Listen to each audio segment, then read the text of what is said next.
So, I want to talk about in this video this idea of avoidant attachment styles and living in chronic emotional burnout. So, we'll go through what it is, and then we'll talk about why this often is such a common theme for avoidant attachment styles. And we'll talk as well about what to do after really isolating root cause. So, stick around to the end if you want to figure out as well how to overcome this.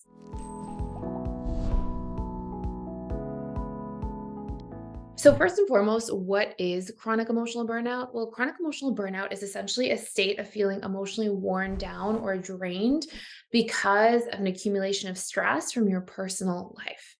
And personal life can mean relationships, but it can also mean many other areas of your life in general.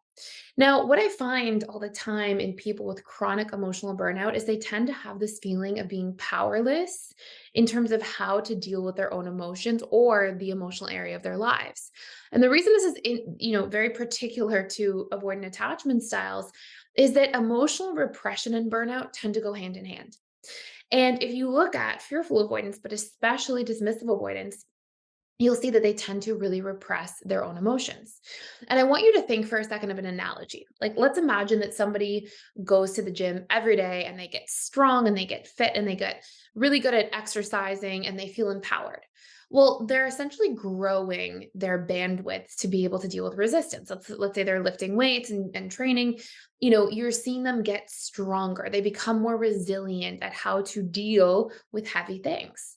And what I would say about actually emotionally burning out and feeling chronically burnt out is we don't avoid emotional burnout by avoiding our emotions. It's like saying, oh, I get stronger by never going to the gym.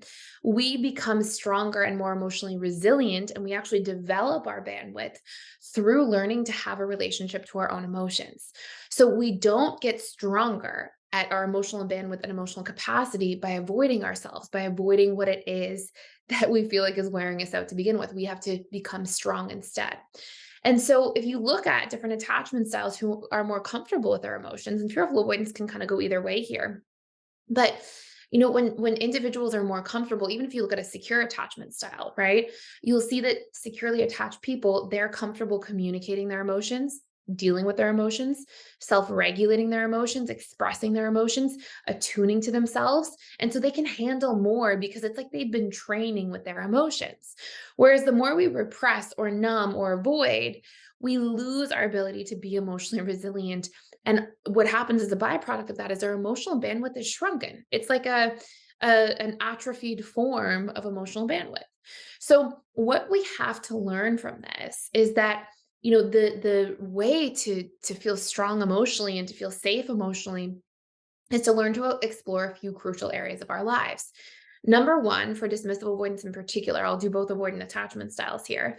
They need to actually tune into their emotions and realize that emotions are just feedback, right? Emotions are just giving you information all the time.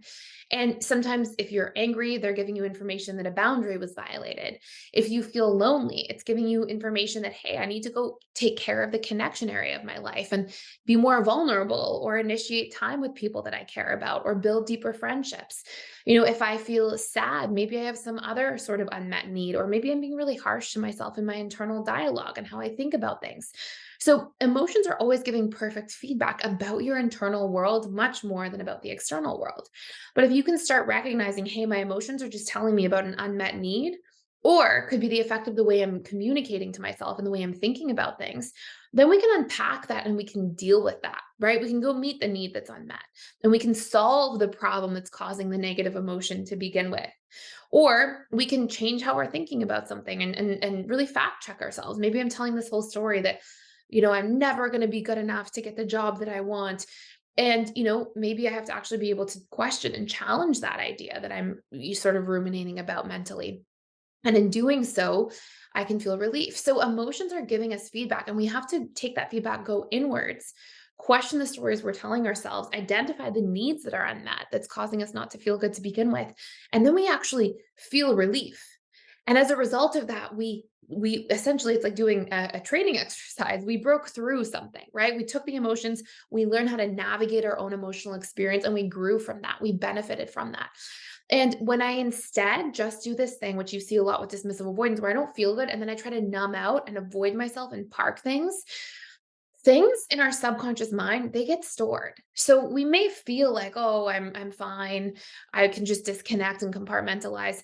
That still exists in the subconscious mind because our subconscious mind literally stores everything. It consolidates emotion and memory over time, but it stores everything. And so when we repress things, you'll see that this is why I was talking about at the beginning of this video, how repression emotionally and chronic emotional burnout go hand in hand. They literally are, two sides of the same coin, essentially. And so we have to instead be able to get in touch with our emotions, listen to the feedback that they're giving us, identify what needs are unmet, challenge the way we're perceiving things. So we're not beating ourselves up unnecessarily. And by resolving our emotions, it's like we're training. Now, there's another thing here that, because we talked about the dismissive and fearful. I'm going to tell you about the fearful avoidant version of this in a minute. Um, the last thing I want to say about dismissives is that DAs can also get into this dynamic where they don't know their needs. And so they're more likely to have unmet needs. They're more likely to feel negative.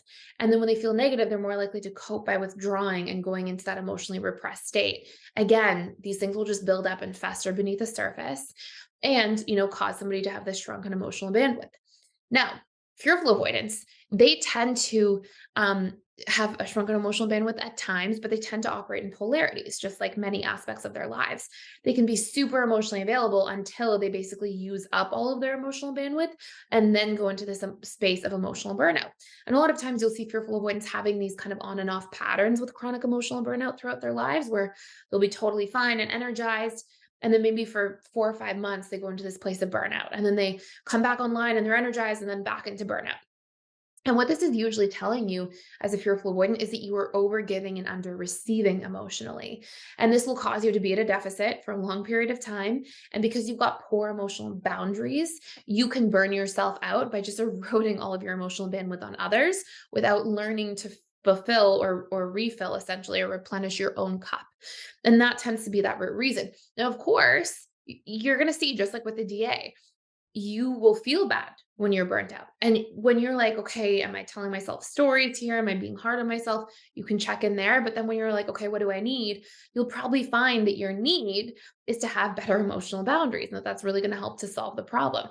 But you have to go in there, explore that, unpack that, and then actually practice setting small incremental boundaries and trying to keep those boundaries over time because that's the only way to become a huge step towards being more securely attached, but also stop going through these cycles of over giving, under receiving, falling flat because you're just so burnt out and then going through that pattern over and over, which you'll see as well causes a lot of resentment to fester in relationships.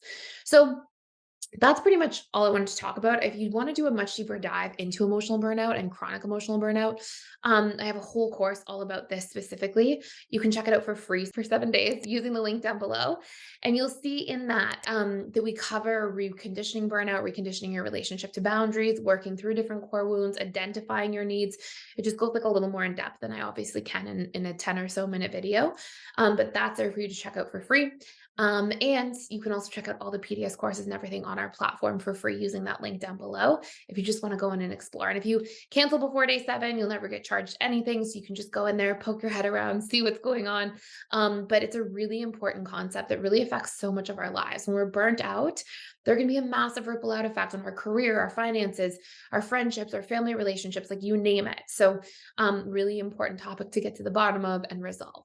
I hope you enjoyed this video. Thank you so much for watching and for being here. If you are enjoying this channel, please consider liking, sharing, subscribing. I would also love to hear about you and your patterns of burnout, what leads to them, what patterns you're seeing, as which attachment style you are, and we can really create more content about that going forward too. So thank you for sharing and thank you for being here.